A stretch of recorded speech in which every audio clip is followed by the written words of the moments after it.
thanks unto thee because of thy righteous judgments, O Lord. I am a companion of all them that fear thee, and of them that keep thy precepts. The earth, O Lord, is full of thy mercy. Teach me thy statutes. Thou hast dealt well with thy servants, O Lord, according to thy... Hello, good morning. Welcome to Line by Line Bible Studies. We are continuing today in Psalm 62. We left off, we're picking up with verse 9. We're going to read the whole psalm just to keep everything in context. The Psalm of David. Truly my soul waiteth upon God. From him cometh my salvation. He only is my rock and my salvation. He is my defense. I shall not be greatly moved. How long will ye imagine mischief against a man? Ye shall be slain, all of you. As a bowing wall shall ye be, and as a tottering fence. They only consult to cast him down from his excellency. They delight in lies. They bless with their mouth, but they curse inwardly. Selah.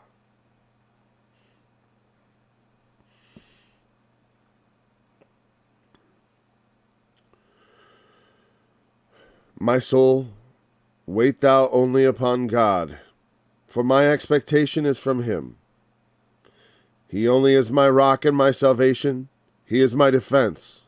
I shall not be moved. God is my salvation and my glory, the rock of my strength, and my refuge is in God. Trust in him at all times, ye people. Pour out your heart before him. God is a refuge for us. Selah. Surely men of low degree are vanity, and men of high degree are a lie. To be laid in the balance, they are altogether lighter than vanity. Trust not in oppression, and become not vain in robbery. If riches increase, set not your heart upon them. God hath spoken once.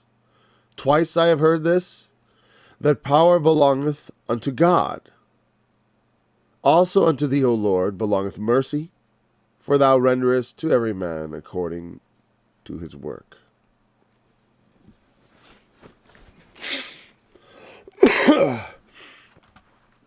All right. So, he only is my rock and my salvation. He is my defense. I shall not be moved. That's the theme.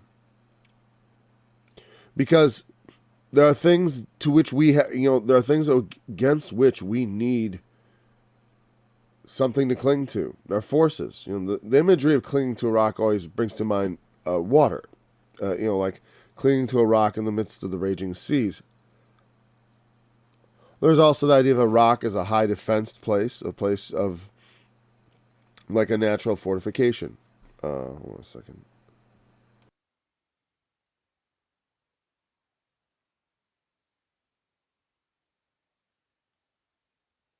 All right. And both are fine because there's analogies drawn where it talks about the waves going over his head, and there's the ones where it talks about fleeing to a high rock for protection. So that both analogies work. In verse 9, though, it picks up with men of low degree are vanity. The men of high degree are a lie. To be laid in the balance, they are altogether lighter than vanity. Wow. I didn't think that verse just sits there. It doesn't need a lot added to it. It's so very true. That wasn't why I really felt we had to break. If it was just that, I felt like we could have concluded yesterday. But we'll talk about it a little more today since it's a fun topic. Men of low degree are vanity. Vanity, people of low degree, there's nothing to them, right? Look at, what can we say? if we can't accomplish anything, you know, I don't think low degree. Let's look at that word. High degree and low degree. I think of it as like, you know, people who have achieved a lot. And men of high degree have achieved a lot. They're a lie. You know what I mean? So it's like they're all together lighter than vanity. I mean, the whole thing is not to be regarded. So let's look into that word. Let's see what is that. You know, I mean, it certainly the idea is clear, but exactly what do you mean by high degree and low degree? Let's see what we can find out about that. That seems like a worthy thing to look into.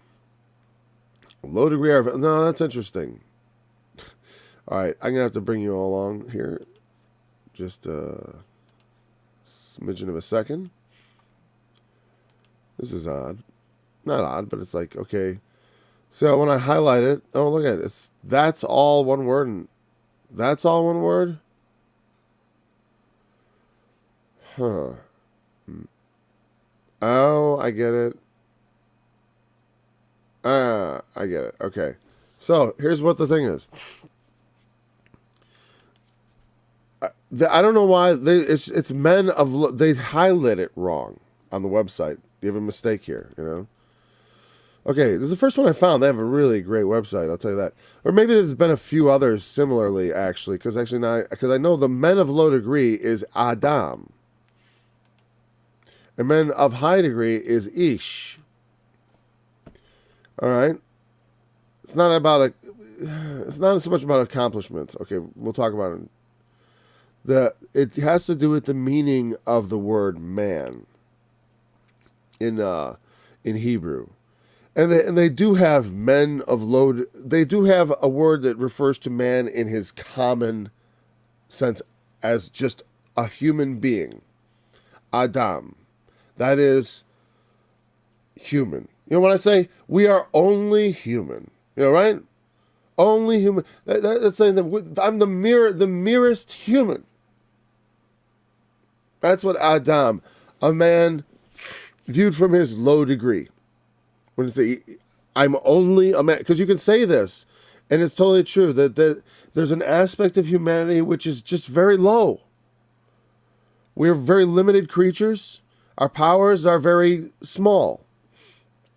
And so it's not men of low degree so much as humanity itself, mankind. Mankind is vanity. And we kind of know this. But also Ish. Man. That is man in his higher and nobler sense. Like, be a man. It's time for men to stand up. We don't have this distinction of words, so I have to use it in a sentence. But they would not say, Adam, stand up. They would say, Ish. Men. You know? Men are a lie. And that's what it says. And that's how you should understand it. So high degree, low degree, accomplishments. I should have known it, but you know. But that's fun. It's fun to discover that. We can't let that slip by. You know, I know if I was using my companion Bible, which you know you could have, it's a great tool to study with. You just gotta, whatever, like all things, understand it was made by a man. It's not like you know, some AI produced it or something. Something they'll have the AI generated study Bible. You know, it's weird because I realized, because you know, when I got the strike, I thought, you know, nothing. It was probably a robot. I mean, I doubt anyone listening to me went and turned me in. You'd probably come to me, hey Paul, I thought you said something that was a little bit beyond the, you know, I mean, beyond the pale of what is acceptable discourse when it comes to pharmaceutical products. And I would have said, oh, I'm sorry, you think so? And I'm like, what was it precisely? Tell me when I said it. Because if you do ever see me say something that's out of line, it'd be good to note that spot, especially if you're going to tell me about it. You know what I mean? Because sometimes people they say, oh, you said, you know, and like, when? Where? I'm like, you know, I talk for over an hour usually a day, which is not a ton. But because I know it's not a ton, because I could keep going. It would be not very difficult at all. Very interesting subject that always continually fascinates me, especially when I get to talk about it, actually. Because when you sit around just studying it's like you become full. And the truth is, I'm not, like at one point I felt like I had to talk about certain things. Now I'm doing it just because I feel like, well, I should continue it because it benefits me. And it also benefits others who listen to it. So there we go. That's justification enough. Anyways, so men of high degree, but look at mankind. When I said about it, the pandemic, that the way people responded to the authoritarian, just instant authoritarian jog that really happened. I mean, it's kind of evaporating, which is what I'd hoped would happen. It would just kind of come to an end sooner rather than later. The length of time it took, and it wasn't so bad in my state. Probably because it's a businessman in charge. So that's what I think. But whatever. But in the midst of all that, I watching people just hypnotized. In my opinion, hypnotized by all this. Well, it actually, I would like to think it was AI that turned me in, because I remember watching I uploaded it when I did the My Words Are Violence song on the guitar, and there's another version of that. But like, when I did that, I remember watching, like after I did it, watching online in a thumbnail the words. I didn't figure out how I activated that, but I saw the words. I'm like, wow, it read every single word of that. And of course, but I'm like, so the AI listens very carefully and is able to understand what you're saying. And that's interesting that I've only gotten one strike on all this time, and I think it was a mistake. It didn't understand my inflection. That honestly, I think I'll win my appeal eventually, because I'm like, I don't think it was actually misinformation, because I was talking about things and rendering it. I don't know what all this means. Like I heard say. Like if they're going to start censoring rumors and speculation, that's crazy. You can't rumors and speculation. That's basically what I got struck for, as far as I figure it, because I don't think I ever put myself out there as any kind of expert on medical stuff. I'm an expert on truth. I have done that. That's kind of a joke for me personally. I say that with I like to annoy people as well as I think it's a funny thing. And maybe that's a bad thing about me. I shouldn't like to annoy. I only like to annoy people who have already annoyed me. I guess it's typical human vindictiveness, I suppose. I should suppress it. In the name of Jesus, let me be right. But surely men of low degree are vanity, and men of high degree are a lie. Man's highest aspirations is a lie. Let's see I want to know what that word was. I didn't actually look at what vanity and lie was. So let's actually go back to that and let's just examine the text, because I do want to. This is a verse because it is so striking. Oh, look, I got a nice ad. Look at that. There, you too. I agree. I get the wrong. How did I get down there so fast? Just skipped right down there? Is that what it does now? Okay, whatever. Hebel. This is, Hebel, vapor, breath. Oh, this is vanity, isn't it? Hebel, vapor, breath. Let me see. Men of low degree of vanity. Hebel. Okay, did I pronounce it right? Hebel. Whatever. Phonetic spelling. I don't see any. Vapor or breath. Rarely in the absolute Hebel. Or vain, altogether vain vanity. Hebel from Habal, emptiness or vanity, figuratively something transitory and unsatisfactory, often used as an adverb. Used often, I assume, also. Like, how many occurrences? 73. That's a fairly frequent occurrence in the Bible. Interesting. Sometimes translated idols, but said vanities. The New American Standard is like, oh, idols. But it's like, does this obviously mean idols? It means breath, vanity, nothingness. In the sense that can be nothing. It's an interesting thing because God is a spirit. A spirit is not. It's an interesting thing because spirit is life, but it's so similar to something that is breath and vanity, the exhalation of life, the emptying of a vessel, so to speak, or whatever that, however that word is constructed linguistically. I'm not an expert in that by any means, but there's Adam, Ish, and I didn't go through the actual. Ish is used a gazillion times in the Bible. And contracted from Enosh, perhaps rather from an individual male person, often used as an adjunct in a more definite term in such cases, blah, blah, blah. Like I said, it's complicated, but when it's used in this sense, it means men, like I said. All right, Adam. And what about altogether vanity and a lie? Is it just the word that means lie? Probably. Or a lie. Kazab, a lie, falsehood, deceptive thing. Yeah, find it. I like the idea of deceptive thing. I like that. Sometimes it's good to look at the definition, and I don't really have to go there because when it's said in the quick definition, and you couldn't see it, but if you hover it, if you're on that, if you were following along on your PC, that's not fun. Like to have to scroll along with me, that would be confusing. But the idea of it being deceptive, and that being how, the strength of man, the goodness and the graciousness and the uprightness of men and men in his most honorable estate is deceptive, because from such, that is not to be relied on. It's a lie. It's like, that's the point, is you cannot rely on man, even in his from the low degree of his nature to his highest aspirations. He can't be relied on. It's vanity. Because it gets down to this, like, if my high ideal is, I mean well, and I want to deliver on my promises and be the man and all that, it's like,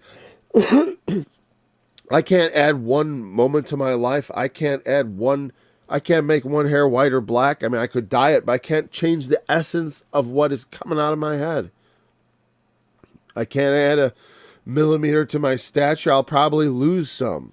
Make sure I get that spinal fluid going. Make sure I use that back, because it will become compressed with age.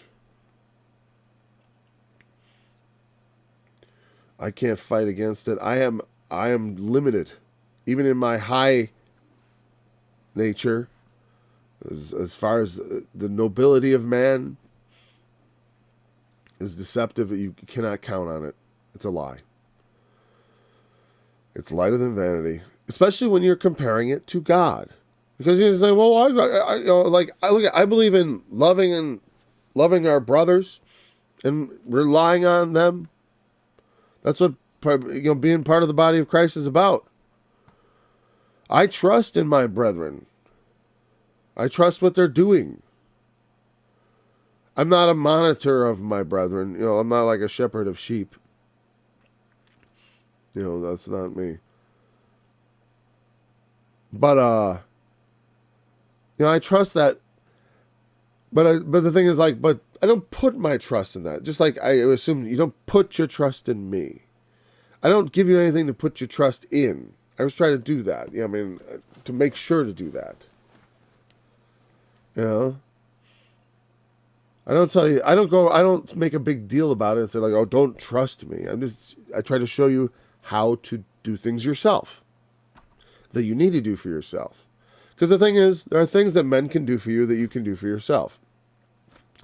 You can go to the bathroom for yourself. You don't need a man to do that for you, right? And you can also have a relationship with God by yourself. You don't need me to do that for you. In fact, that's weird. That's like me helping you with the bathroom when you can fully well do it yourself. You're an adult. You can wipe your rear end, right? You know how to wipe up your messes and put it in the proper place. So I don't need to be in there with you. And that's the way I look at teaching the Bible and things like that. It's like, no, teaching the Bible is okay because I understand it can be difficult to understand. We're talking about it as brothers and edifying and all that, right? But the part where you have to take that knowledge and apply it to your existence outside of listening to me talk about it, it's important because listening to me talk about it is great. As far as whatever, maybe it's horrible, but what I mean is, if it's edifying, it's edifying. If it's encouraging, it's encouraging. If it's educational, it's educational. That's excellent. But it does not substitute, and I presume I don't teach in a way that it would. Because that's the thing I felt was, well, I don't know. I don't know what goes on with people, but it's a danger that people would just become nominal in their faith and just sit in church and think that's all there is to it. Just listen to this guy talk about a relationship with God, but somehow never find my way to having one myself. And that's not good.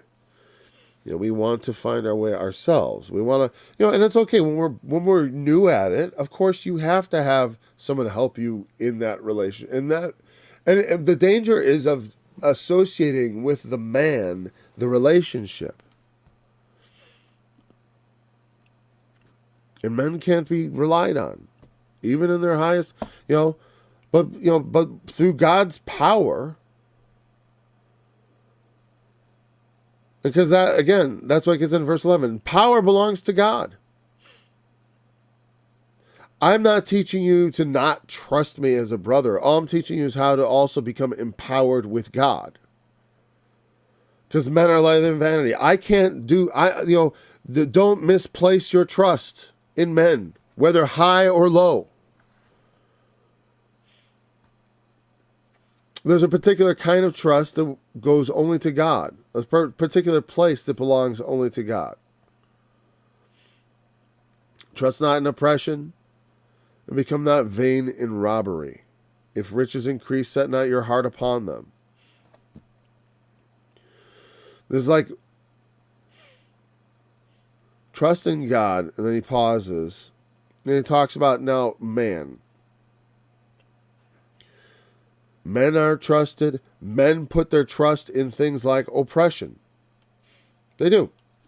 I mean, you look at this whole nation's built on it. This whole nation's built on it. And you understand the horror of that in this world? You understand why I started going ballistic when I start seeing people just being like, freedom? Who needs that? It's like, what is wrong with you? It's one of the highest things you could have. I'm sure not going to let it be just swept away. Are you kidding me? It's like, you know what we'll live under then? It's like, while you're still free, you better well use it. Because you won't be free soon. If you don't use it now. Everyone's got to use it. And I don't know, what you're supposed to do. Anybody's supposed to do, except because I can't even figure out what I'm supposed to do. I mean, I don't know for sure. I just trust the Lord that he's leading me in the right way. Even though occasionally that has resulted in me hitting my head on, the tops of doors and stuff. And that's my fault because I'm too big. Okay, fine. And the world was made for smaller people. But still, I trust that the Lord is leading me. In spite of me being, in spite of my path not looking perfect to me. And I mean that, I take that physical way. I stumble around in the world. My feet trip up. I mean, literally, I stumbled. I'm glad I don't sprain my ankle. I used to hurt my ankle a lot. It's been years since I've hurt my ankle much at all. And mostly, I think the reason I stopped spraining my ankle is because I started doing so much more exercise and walking. So that's a good thing to practice if you're having... As you get older, you start to notice things. You have to diet and exercise. I mean, have a good diet. That doesn't mean eat less. It just means eat lots of good food. And become not vain in robbery. Right, oppression. There's countries where they oppress people, and but also in the sense of people trust that they can manipulate people and abuse them and otherwise, I don't know. There's a lot of things that I've been thinking about on that level. Just that, there's people in the world who have big plans. They have big plans, these people. I used to study about it back in the 80s, and I think, in my mind, it became separated from the end times when I started just studying the Bible more, and I had a particular prophetic interpretation sort of read into the Bible for me, which I do not hold to with any sort of dogmatic vigor, anyone who knows like say Arnold Murray teaches about prophecy and then compares it with what I say about it, will understand there's a similarity, but I'm obviously not dogmatically clinging to things I learned about there. Not dogmatically. Because certainly even things like the millennium I'm willing to question. But the end times, like the thought that it would be more mundane, that like there would an antichrist arise from among men, like in a lot of the pop Christian stuff, that is a possibility I've only recently, I've reconsidered it, but on a deeper level, thinking about, what people have planned and how that, but the thing is, I never felt that looking at the plans of the wicked was the way to understand. You have to actually see them do it. But when you see what they're planning, what they say they want to do, then you think about, here's what I'm saying. It's not so much their plans, but their intentions, because that's critical. Because who knows what men are planning and what they're going to do, and all their plans and things can be frustrated and all that. But what people want is going to guide a lot of their behaviors. And so I look at their desires, even their sinful desire, because it is sinful. They want to rule the world, or whatever. With the things they say they want and such, that's not my concern. But the fact that they have these things that they desire to do with the world, and having seen how easily the people can be panicked in one direction, I think the way forward has been made obvious to anyone who with sufficient power, who wants to manipulate things, and eventually someone will rise and try to do. There are forces at work in the world. There's a spiritual wickedness that is going to try to bring everything together into a really oppressive one world nightmare. There's a spirit and force at work in the world that wants to turn it, wants to turn it into the words that came to my mind were also the title of a movie made by a banned filmmaker, but it was Prison Planet is the word that came into my mind. As far as like in some degree, I know at some point the earth is going to become like that, whether it be by an antichrist from above or from beneath, it doesn't matter. When the prophecies are fulfilled, when the signs are observed, that will be it. Like I said, as far as, I'm not saying, what I'm saying is, I still don't think we're in the end times. That's all I'll say on that subject. I still don't think we're in the end times. Not really. Though we're in very interesting times, that's for sure. So if Rich, but people believe they can it goes to that thing. They have no fear of God, so they trust in oppression. So, because if there's nobody above me, if I can be above everybody else, then I can just pound the crap out of them until they submit to what I want. And there's people that, and it's just inhuman nature. This almost is a predecessor to power corrupts and absolute power corrupts absolutely. As far as, it's not, but here's the thing, it's not power isn't the problem. It's humanity that's the problem. Man is corrupt. And man with power is absolutely corrupt. You can count on it. Like I'm a corrupt individual, and I'm sort of happy for my poverty. You know why? Because it gives me grace that there's a lot of evil. I don't know if I'm capable of it. It's so far from my reach, and I'm never tempted in it. I think, oh no, not me. You know what I mean? I don't think I have it in me. I like to think if I had billions of dollars, I'd do a lot of good with it, right? Right? And I'll tell you what, they all think that too. They all think I've been given all this, and it's my responsibility. That's exactly what I would think. I tell you what, if I made billions of dollars, I wouldn't say like, okay, I need to give this to somebody who's smarter than me, and who can decide who the other smart people who are going to take this incredible wealth and do something to help as many people as possible, you know. No, I did take it upon they always, at that ultimate place of responsibility, why wouldn't they set themselves? They always do. I would, because I would think, I made this money. So I'm obviously a genius. Obviously, I'm the one who made all the money, right? Because that's how people are. That's what you would think. Because that's what people do think when they make that money. And they're blinded by because there's as people are wealthier, they tend to measure their own competence and also their own worthiness at a higher degree, and it's hard to avoid. It's hard to avoid. I'm not saying it's impossible for a man to so arm himself against that pressure. One can, but usually we don't.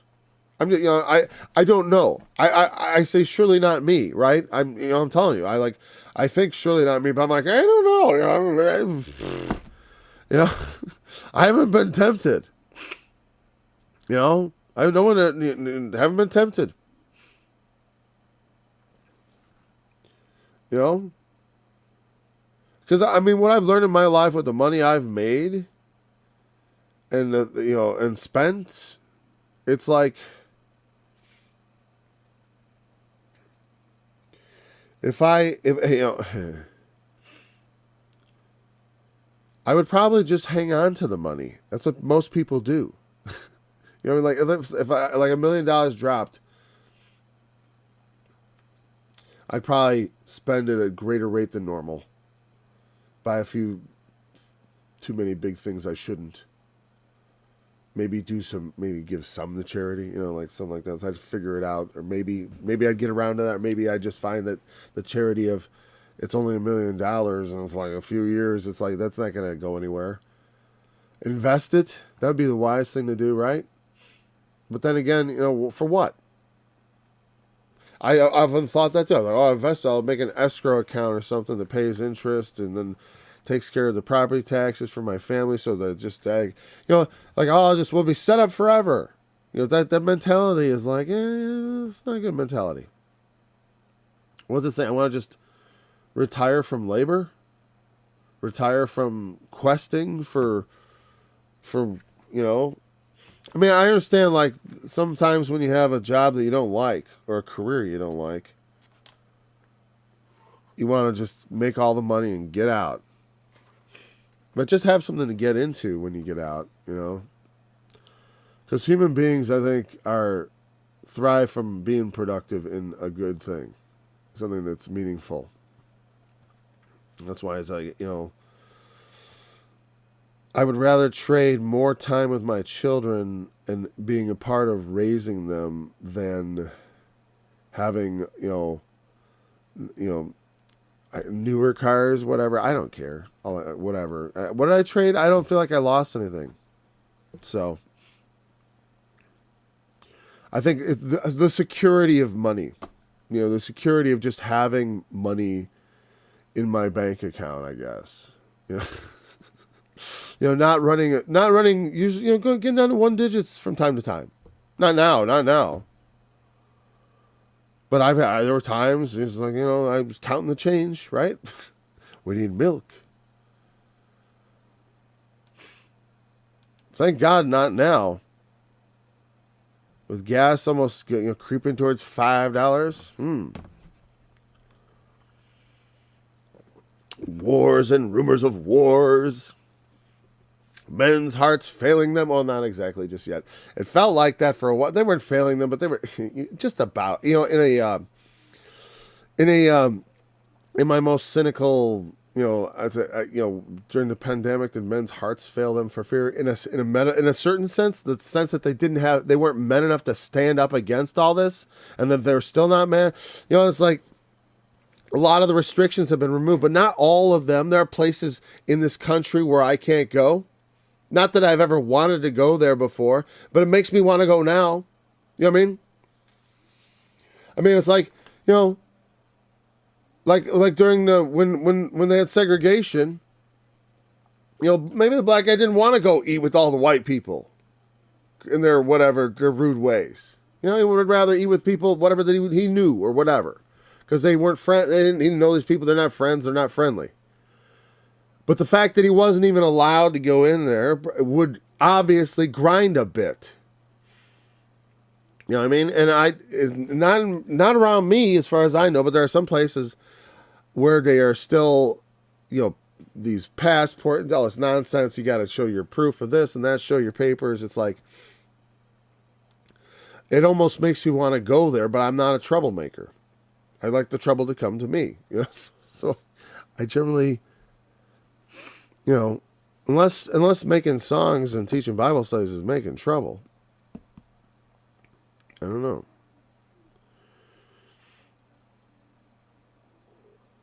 Trust not in oppression and become not vain in robbery.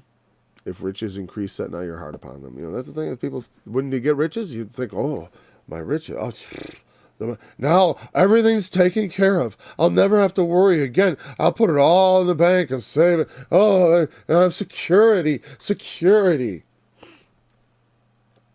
It's also vanity. Also, it will, and that's the thing is like, that's the thing is like,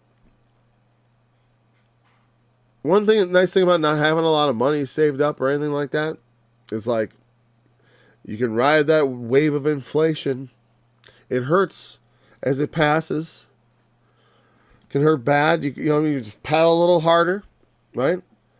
But people with lots of money in the bank, whoa, all of a sudden they're looking at that $1 million now. It's just $500,000 now. Or it won't look like that, but that's all it'll buy. Like, oh, I can't buy the yacht anymore. Whatever. Who would take their million? If you had $1 million, you'd go buy a yacht. I don't know. Like I said, I don't know what I would do. The speculation is like, I'd probably do something stupid. That's what I think. I want to do something wise, but end up doing something stupid. God help me. I wouldn't want to, but I don't know about these things. That's not my, I really don't, it's like, it's not my thing. That's why I say, I don't know how to advise people on it. Because it's like, the Bible seems to say, it's a hindrance. Don't get so, when riches increase, thank the Lord. Set not your heart upon it. It's not necessarily bad. It can be a burden. Like I said, as a Christian especially, because, especially riches. Like I said, if I'm talking about exceeding wealth on some level, because that is going to corrupt you. We already have a lot of wealth. When you consider, like, if you have the idea that, when you consider you can retire alone at a certain age and never have to work another day in your life, it's like, wow, where else in the world is that even it is possible in many parts of the world, I guess. In fact, you could take less money and go there, but that's the point. Like, on what you can retire on in this country, you could take to some poor country and then live like a king. You know what I mean? And it's, but how do the old people there live? Well, they live with their families, in their huts or whatever, in the impoverished countries. In impoverished countries, they still do live in huts, almost certainly. And whatever. But prosperity, even in the midst of prosperity, there's poverty. And it's like, the main thing is like, riches increase. I have riches of my own, It's not just I have sons and a daughter, and I'll have daughters, sort of with daughter-in-laws as they come along, right? I got a lot of riches in that.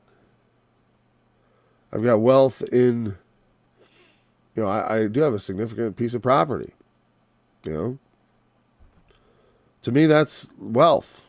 I own something, but I have children. Just because I don't have month to month money coming out of my ears doesn't mean I haven't accumulated things. I shouldn't. I'm not rich. It's like, well, I regard myself. I told you, I know that in this country I'm considered in poverty, but I think I'm rich. I look at the world. I'm rich.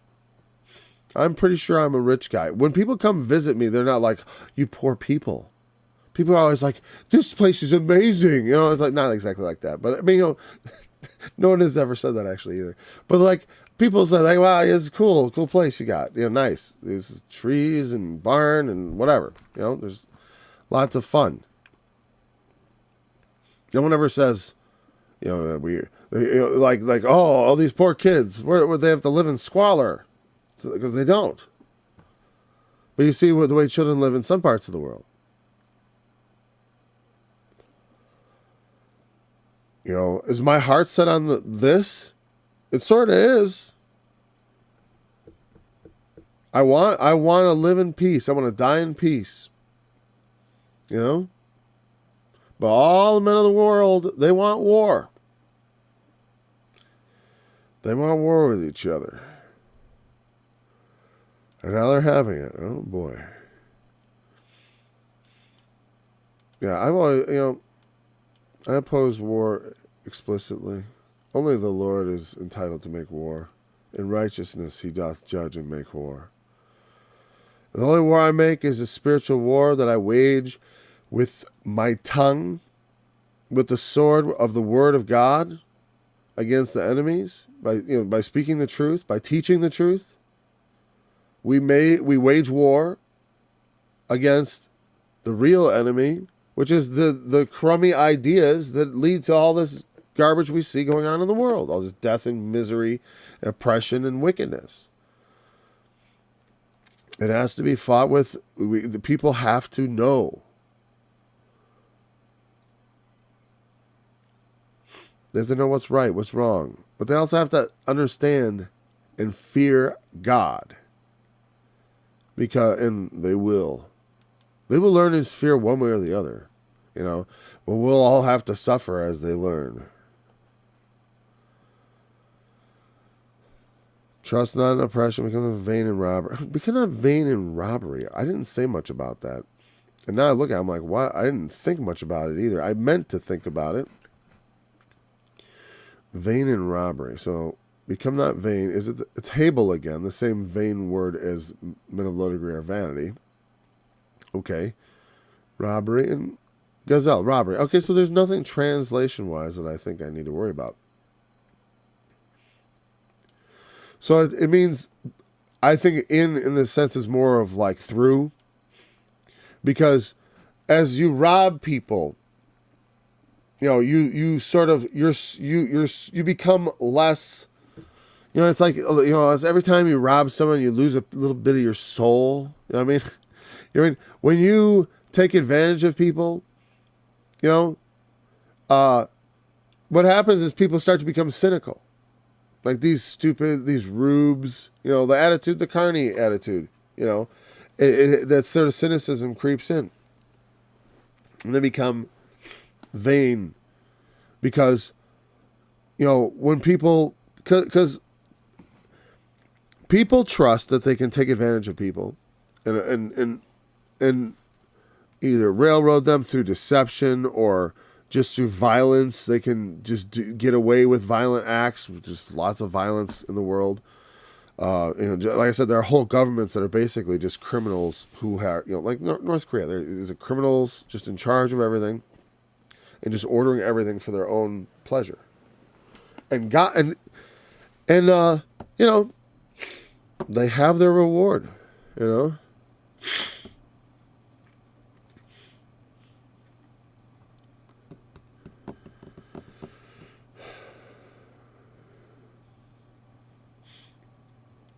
Okay.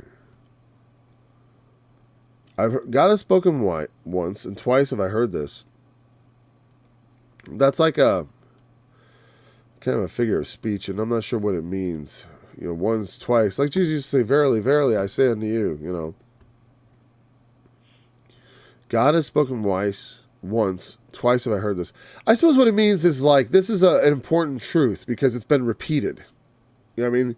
God said once, twice I've heard this.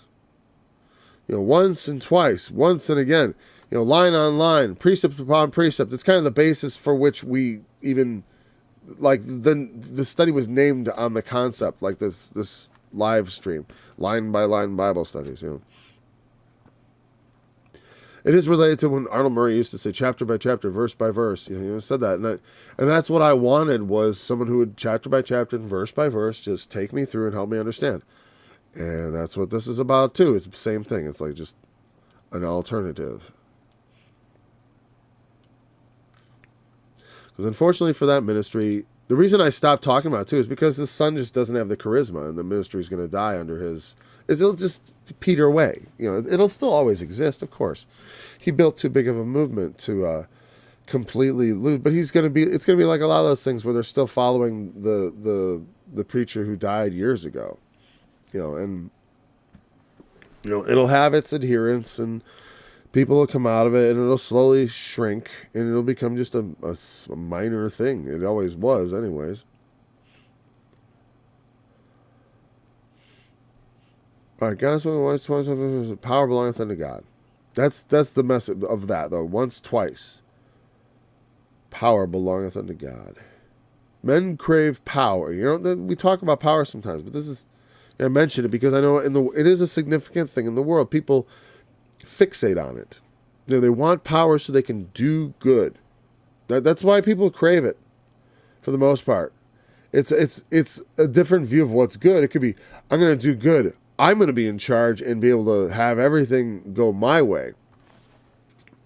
They often cover their own perverse desires with things like, I'll make everything equal for everybody.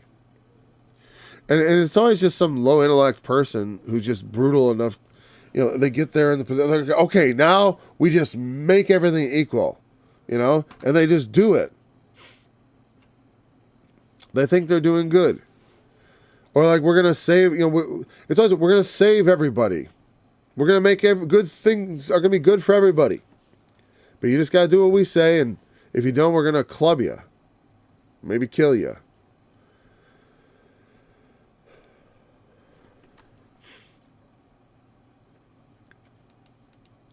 People use power and they abuse it. They think, I can use power, I can oppress people, I can deceive people, I can rob people, I can increase riches, and I'll have all this wealth, and I can hire soldiers, and I can commission ships. I can shoot myself into space like they have money, then they do stuff. They shoot themselves into space. Look at all we can do with the power. I can launch myself into space in a giant rocket shaped exactly like a male organ, which is funny and weird. Like more so than normal. You know what I mean? Power belongs to God. Men they want to ascend into heaven. They want to take the throne. They want to sit on God's throne. They want to have power to like God, to dictate right and wrong, good and evil, winners and losers. We're going to choose. Oppressor and oppressed, we will decide. They want to get in that spot, because when I get in that spot, I'm going to make everything right. When I got that money, I'll do all kinds of good. I'm going to give it to all my friends and blah, blah, blah, blah, blah. Whatever. They don't fear. Like if I was handed a bunch of power, I'd be like, holy cow, God gave me a lot of his stuff. This is power. This is like, whatever I do, I got to account for it to him that gives it, that gives all of it.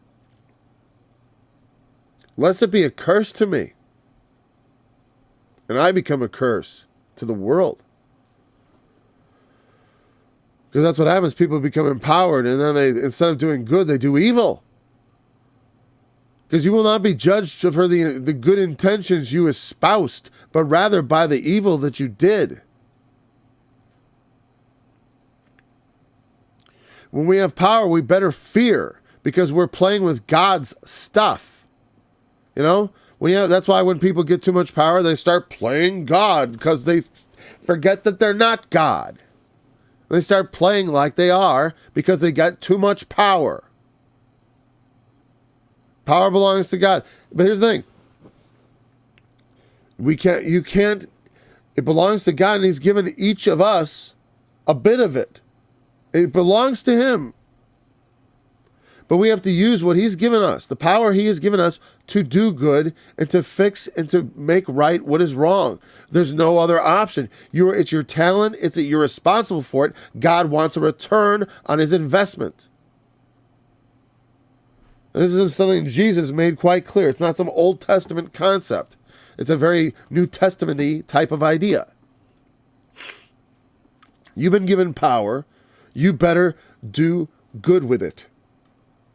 You better serve God with it. Now, as a Christian, I trust that the Lord will show me the way. I'm willing, God, you show me. I'm here to be offered. And also, I listen and study, and I prepare my mind for what that might mean. Like I said, I have riches. I best not set my heart on them. Now, that's all I can say. I have riches. Not much that anyone would want to come and take, but a wicked person might want to destroy. Some people delight in destruction for destruction's sake alone. They do. And sometimes it's hard to understand. For some people, it's hard to understand, like, just how malevolent certain forces in the world can be.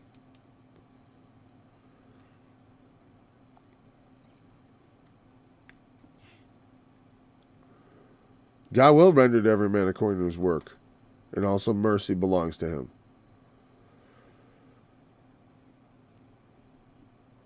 It's good that power belongs to God and mercy.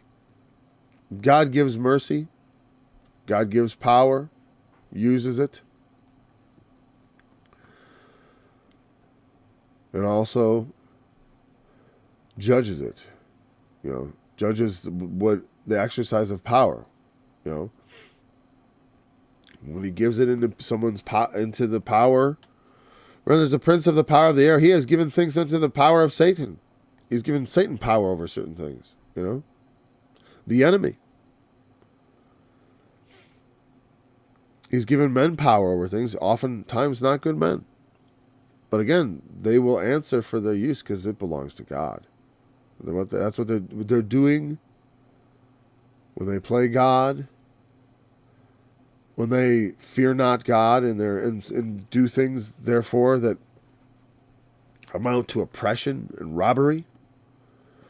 Because when you get away with robbery, you become vain. And I think we discussed that enough, right? Okay. All right. So, power belongs to God. We could say more about that. There's no end. Also unto thee, O Lord, we described it adequately. Also unto thee, O Lord, belongeth mercy. Where would we be without mercy?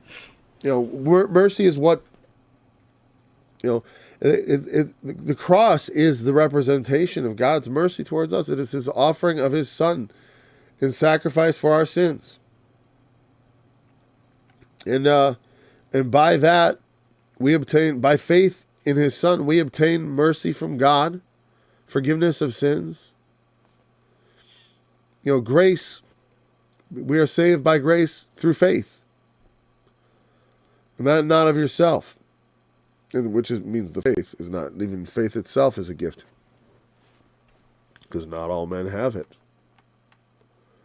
Not all men have it. That means it's a scarce commodity. It's a scarce commodity. Faith is. Power. Well, as far as in the world is a limited, for God it's unlimited, but in the world there's a limited commodity of power. There's power, but all human power is limited. There is, say, well, there's absolute, it's like, yes, I understand that, but it's still within the limits of like the resources and all that. Like Kim Jong-un may be absolute ruler or is that the one that we're on? I forget which Kim we're on, whatever. He may be the absolute ruler of North Korea, but he's also very limited in what he can do. like they built a nuke that could reach the West Coast or whatever, right? Or that might reach the West Coast. The rocket might be powerful enough to get there if it was aimed properly. The point is, like that's a limitation. It's not absolute. Can't do anything they want. But as power grows more and more, the chances that someone will do what they want, regardless of any consideration, increases. When you think about the people that are starting to become in control of arsenals of nuclear weapons and what they value, what do they value? Well, it seems mostly themselves, which is fortunate because they are but men. They too are mortal. And on some level they know that. There's some things you can get away with, but,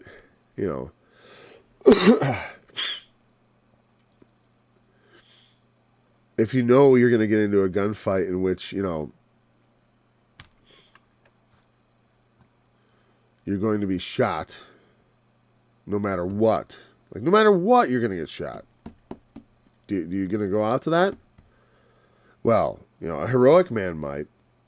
A heroic man, a selfless man might go out to a battle that he knows he won't win. But will a cowardly, selfish man, a man whose only true value is his own pleasure, whose own existence is the most sacred thing to himself, will he go out to that battle where he knows he's going to get shot?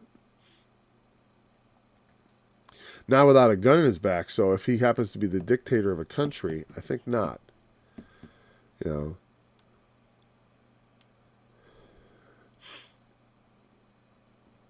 I would be more terrified of a bureaucracy launching nuclear weapons because of the stupidity of bureaucracy.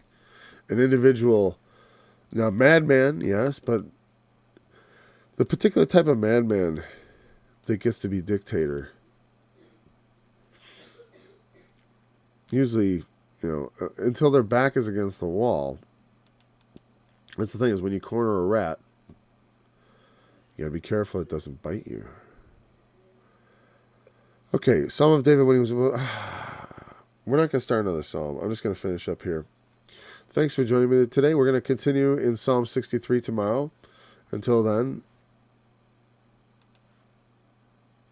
The bands of the wicked have robbed me, but I have not forgotten thy law. At midnight will I rise to give thanks unto thee because of thy righteous judgments, O Lord. I am a companion of all them that fear thee, and of them that keep thy precepts. The earth, O Lord, is full of thy mercy. Teach me thy statutes. Thou hast dealt well with thy servants.